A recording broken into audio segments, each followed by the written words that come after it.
Halo, selamat datang ke Bali. Hari ini kita akan fokus ke satu topik yang mungkin sering jadi pertanyaan ya. Bisa nggak sih ingatan kita dibantu pakai obat? Nah, Anda udah berbagi sumber materi yang menarik nih, dan kita bakal fokus banget ke bab 18. Bab ini spesifik ngebahas soal jenis-jenis obat buat memori. Tapi penting banget kita garis bawahi dari awal, dan ini juga ditekankan di sumber Anda ini, kalau obat-obatan itu seringnya jadi pendukung aja. Jadi kayak satu keping puzzle gitu, bukan solusi tunggal. Penulis sumber ini malah sering nyebutin pendekatan holistik, namanya program BRITMINDES, yang isinya banyak soal gaya hidup. Tapi buat sekarang kita kerucutkan dulu ya, kita lihat khusus opsi farmasi yang diulas di bab ini. Tepat sekali. Jadi tujuan kita sekarang ini membedah apa aja sih yang disajikan di bab 18 ini. Kita lihat nanti jenis obatnya apa. Terus gimana penulis ini ngejelasin cara kerjanya, potensi penggunaannya menurut mereka gimana, dan tentu catatan penting atau peringatannya. Biar Anda dapat gambaran yang lebih jelas lah soal pilihan pengobatan memori, tapi ingat ya, ini sebagaimana digambarkan di sumber Anda ini. Oke, oke. Mari kita mulai bongkar pelan-pelan. Kategori pertama yang dibahas lumayan dalam di bab ini namanya Namenda. Kayaknya nggak semua orang familiar ya sama nama ini. Intinya apa sih obat ini menurut sumber Anda? Iya, Namenda. Jadi sumber ini ngejelasin kalau Namenda atau nama generiknya Memantin itu obat yang disetujui buat penyakit Alzheimer. Tapi spesifiknya untuk tingkat sedang sampai berat. Nah, cara kerjanya ini yang dijelasin cukup menarik ya di materi ini. Dia tuh kerjanya ngatur aktivitas reseptor di otak, namanya reseptor NMDA. Reseptor ini kerjanya sama neurotransmitter glutamat. Glutamat. Bukannya itu justru penting ya buat belajar, buat memori, kok malah diatur? Betul, betul. Glutamat itu krusial banget. Tapi ya kayak banyak hal di biologi lah, kuncinya itu keseimbangan. Sumber ini nerangin kalau produksi atau aktivitas glutamat yang berlebihan itu malah bisa jadi masalah. Lebih spesifik lagi, bisa bikin ion kalsium masuk ke sel saraf kebanyakan. Nah kalau ini terus-terusan, sel sarafnya bisa rusak bahkan mati. Jadi si Namenda ini kerjanya kayak ngerem aktivitas glutamat yang kelewat batas ini, buat ngelindungin sel saraf. Malah sumber ini sampai bilang hati-hati kalau konsumsi suplemen kalsium, jangan berlebihan.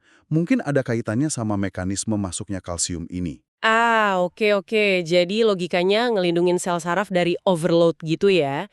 Terus manfaat nyatanya apa yang diharapkan atau disorot sama sumber ini dari Namenda? Selain cara kerjanya tadi. Nah, selain potensi perlindungan sel itu, sumber ini nyebutin manfaat lain juga. Salah satunya bisa ningkatin aliran darah ke bagian otak yang penting banget buat fungsi eksekutif kita. Namanya korteks prefrontal. Area ini kan yang ngurusin kayak perencanaan, bikin keputusan, gitu-gitu. Kalau aliran darahnya lancar di situ, ya harapannya fungsinya juga membaik. Terus disebutin juga, di beberapa kasus, Namenda bisa bantu nunda laju perkembangan penyakitnya buat pasien Alzheimer tahap pertengahan. Jadi bukan ngebalikin ya, tapi lebih ke ngelambatin aja gitu. Sumber ini juga ngasih contoh kasus kan ya, biar lebih kebayang gitu. Saya ingat ada cerita soal pria namanya Rolf. Gimana kasus dia bisa ngegambarin soal Namenda ini? Iya, kasus Ralph ini emang agak unik ya, dan dipakai di sumber ini buat nunjukin potensi Namenda di luar skenario Alzheimer yang biasa. Jadi, Ralph ini diceritain pria muda yang kena infeksi virus serius di otaknya pas kecil. Akibatnya, dia tumbuh dengan banyak tantangan. Susah ingat, susah belajar, koordinasi geraknya jelek, bicaranya kurang jelas, sampai susah bergaul. Nah, hasil scan otak speknya dia, menurut sumber ini, nunjukin aktivitas yang rendah banget di otak kecil atau cerebellum, itu kan penting buat koordinasi sama beberapa area lain. Terus hubungannya sama Namenda apa? Nah, setelah dia diobatin pakai Namenda selama 3 bulan, keluarganya ngelaporin ada perbaikan yang lumayan signifikan. Koordinasinya membaik, bicaranya lebih jelas, perilakunya juga, bahkan performa kerjanya. Dan yang lebih menarik lagi, scan SPCT kedua setelah pengobatan nunjukin ada peningkatan aktivitas di area otak yang tadinya kayak tidur gitu. Jadi sumber ini pakai contoh Ralph buat nunjukin kalau mekanisme Namenda ngatur glutamat itu mungkin relevan juga buat kondisi kerusakan otak lain, gak cuma Alzheimer. Tapi ini tentu contoh spesifik ya. Menarik banget ya kasus Ralph ini. karena langsung nyambungin cara kerja obat ke perbaikan fungsi yang kelihatan. Bahkan ada perubahan di scan otaknya.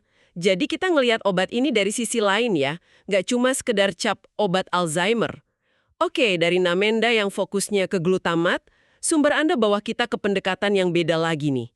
Sekarang targetnya neurotransmitter lain yang terkenal banget perannya buat memori, asetilkolin. Kita bedah kelompok obat berikutnya namanya penghambat kolinesterase. Duh, namanya teknis banget ya. Haha, iya kedengerannya teknis ya. Tapi konsep dasarnya sebenarnya lumayan simpel kok. Jadi sumber ini ngejelasin seiring usia nambah atau pada kondisi kayak Alzheimer, kadar asetilkolin di otak itu cenderung turun. Padahal asetilkolin ini penting banget buat proses belajar sama ngebentuk memori. Nah, di otak kita itu ada enzim yang tugasnya mecah asetilkolin kalau udah selesai dipakai. Nama enzimnya asetilkolinesterase atau disingkat ACE. Jadi obat golongan penghambat kolinesterase ini tugasnya? Ya, sesuai namanya, obat-obatan ini kerjanya ngambat kerja si enzim pemecah ACE tadi. Kalau enzim pemecahnya dihambat, asetilkolin yang udah ada di celah antar sel saraf itu nggak cepet-cepet dipecah. Akibatnya apa? Kadar asetilkolin yang siap dipakai jadi lebih banyak dan lebih lama nempelnya. Logikanya, ini bakal bantu ngencengin sinyal antar saraf yang pakai asetilkolin, yang harapannya yang ngebantu fungsi memori. Sumber ini juga nambahin, obat golongan ini, mirip kayak Namenda tadi, cenderung ningkatin aliran darah juga di area penting kayak korteks prefrontal sama lobus temporal. Oke, jadi tujuannya naikin asetilkolin dengan cara nyegah pemecahannya. Tapi yang bikin saya tertarik banget pas baca bagian ini di sumber Anda tuh, penulisnya nggak berhenti di situ. Mereka nekenin, meskipun ada beberapa obat di kelas ini, disebutin ada Exelon, Razadina, Aricept, ternyata cara kerjanya nggak persis sama. Ada nuansa penting gitu, kayak bilang, lihat lebih dalam deh, ada bedanya loh di balik nama golongan yang sama. Bisa diurai nggak perbedaan utamanya menurut sumber itu? Betul sekali. Nah, ini bagian yang menarik. Sumber ini emang cukup detil ngebedah perbedaan mekanisme antar obat ini, yang bisa jadi penting hasilnya nanti. Pertama, Axelon, rivastigmine.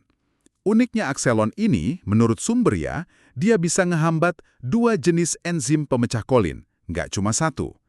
Selain ACE, dia juga hambat enzim lain namanya butyrylcholinesterase atau BUCE.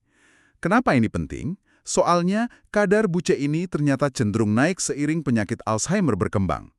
Nah, dengan ngehambat 2 enzim ini, sumber ini seolah bilang kalau Axelon mungkin punya potensi lebih gede buat hal lain, kayak nyegah numpuknya plak beta amiloid, itu kan ciri khas Alzheimer ya, sama kematian sel saraf terprogram, dibanding obat yang cuma target ACE aja. Disebutin juga, Axelon ada bentuk plester atau patch yang ditempel di kulit. Keuntungannya bentuk patch ini, kata sumbernya, bisa ngurangin efek samping pencernaan yang umum di golongan obat ini, kayak mual, muntah, diare, nafsu makan turun.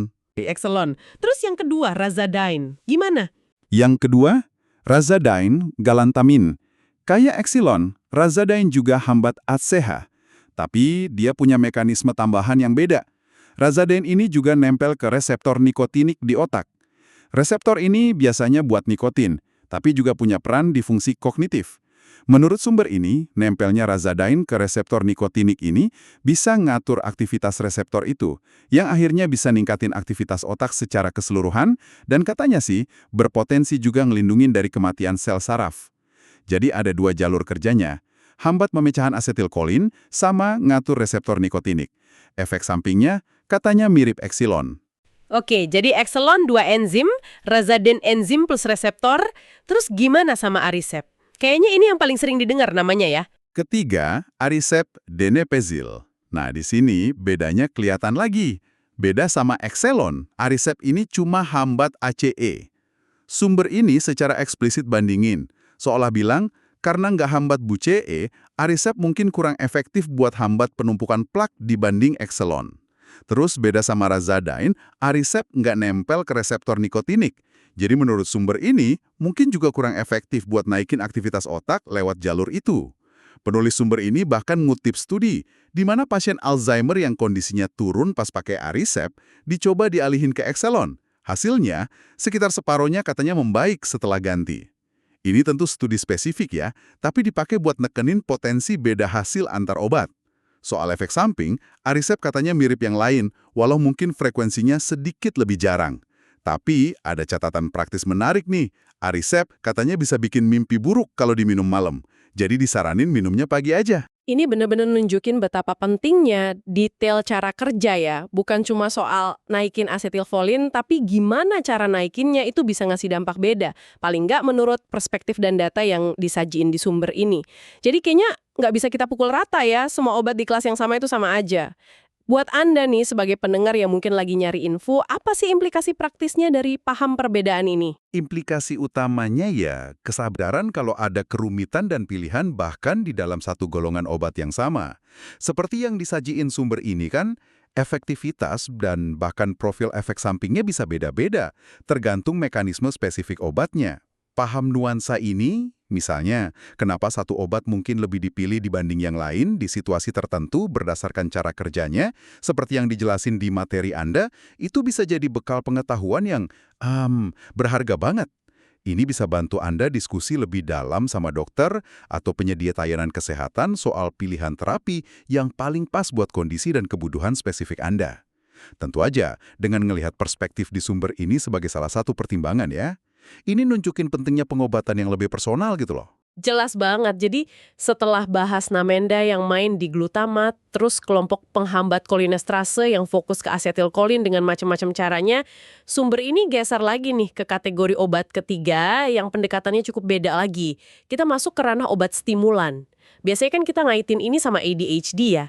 Tapi bab 18 ini kayaknya ngebuka kemungkinan penggunaan lain yang nyambung ke memori. Bener banget. Obat kayak Ritalin, itu methylphenidate, sama Adderall, campuran garam amfetamin, emang paling dikenal buat ngobatin ADHD, baik anak maupun dewasa. Sumber ini juga konfirmasi peran mereka buat ningkatin fungsi kognitif kunci, kayak fokus, konsentrasi, memori kerja, motivasi, sama kemampuan belajar pada penderita ADHD. Cara kerjanya dijelasin di sumber ini utamanya lewat peningkatan kadar dopamin sama norepinefrin di area otak tertentu. Plus, ningkatin aliran darah ke korteks prefrontal sama lobus temporal, area yang lagi-lagi penting buat fungsi eksekutif dan memori. Tapi yang nggak kaget tuh potensi penggunaan di luar ADHD yang disinggung sumber ini. Cedera otak traumatis atau TBI, paparan jamur, infeksi, bahkan disebut kemungkinan buat ngurangin apatis sama pengambilan keputusan yang buruk pada demensia. Wah, ini cakupannya luas juga ya. Iya, sumber ini memang ngutip beberapa studi dan pengalaman klinis yang nyaranin potensi manfaat stimulan ini buat orang yang fungsi korteks prefrontalnya turun gara-gara kondisi tadi. Logikanya sih, kalau area otaknya kurang aktif karena cedera atau faktor lain, stimulan mungkin bisa bantu ngebangunin lagi. Tapi, dan ini penting banget, sumber ini juga ngasih peringatan yang keras dan jelas soal potensi resiko pakai Ritalin sama Adderall. Nah, ini dia. Peringatannya soal apa aja tuh? Dua hal utama yang ditekenin itu potensi penyalahgunaan sama kecanduan, terus juga berbagai efek samping yang bisa muncul, kayak gangguan tidur, nafsu makan turun, tekanan darah naik, detak jantung nambah, sama perubahan mood. Makanya, sumber ini nempatin Ritalin sama Adderall bukan sebagai pilihan pertama kalau masalah utamanya cuma penurunan memori tanpa ada kondisi lain. Penggunaannya mungkin dipertimbangin, kata sumber ini, kalau terapi lain, termasuk pendekatan alami yang banyak dibahas di bagian lain buku ini, nggak efektif, dan kalau ada kondisi penyerta, kayak ADHD yang nggak terdiagnosis sebelumnya, atau TBI, yang emang secara signifikan bikin masalah kognitif. Jadi ini alat yang pakainya perlu pertimbangan hati-hati banget dan pemantauan ketat. Oke, jadi Ritalin dan Adderall punya potensi tapi risikonya juga gede. Gimana sama dua stimulan lain yang disebut juga, Provigil sama Nuvigil? Apakah mereka ini disajiin sebagai alternatif yang beda di sumber ini? Provigil itu modafinil, sama Nuvigil, armodafinil, ini yang nggak beda. Sumbernya jelasin kalau indikasi utama mereka yang disetujui resmi itu buat ngatasin ngantuk berlebihan di siang hari gara-gara kondisi kayak narkolepsi, sleep apnea, atau gangguan tidur karena kerja shift. Tapi, di luar indikasi resmi itu, sumber ini ngutip banyak studi sama laporan anekdotal yang nunjukin kalau obat-obatan ini juga bisa ningkatin kewaspadaan, tingkat energi, sama fungsi kognitif tingkat tinggi, kayak perhatian, memori kerja, fungsi eksekutif, pada orang yang nggak punya gangguan tidur primer itu. Jadi semacam peningkat kognitif juga, tapi mungkin profilnya beda ya dari Ritalin, Adderall. Tepat.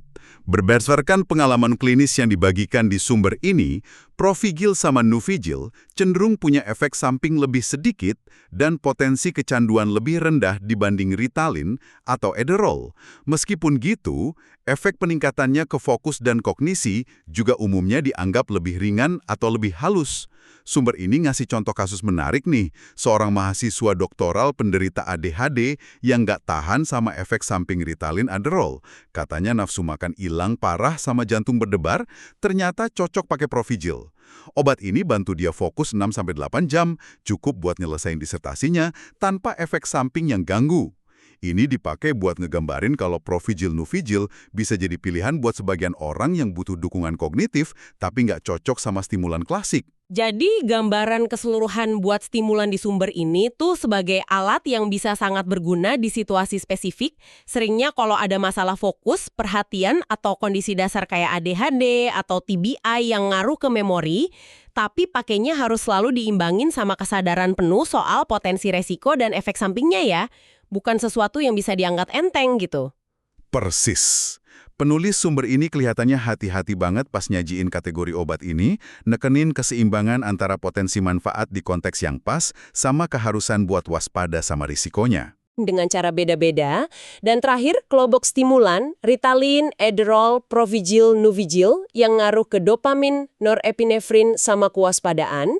Kita udah lihat gimana sumber ini ngejelasin cara kerja, potensi penggunaan, contoh kasus kayak Ralph sama mahasiswa doktoral tadi, plus catatan-catatan penting buat tiap obat.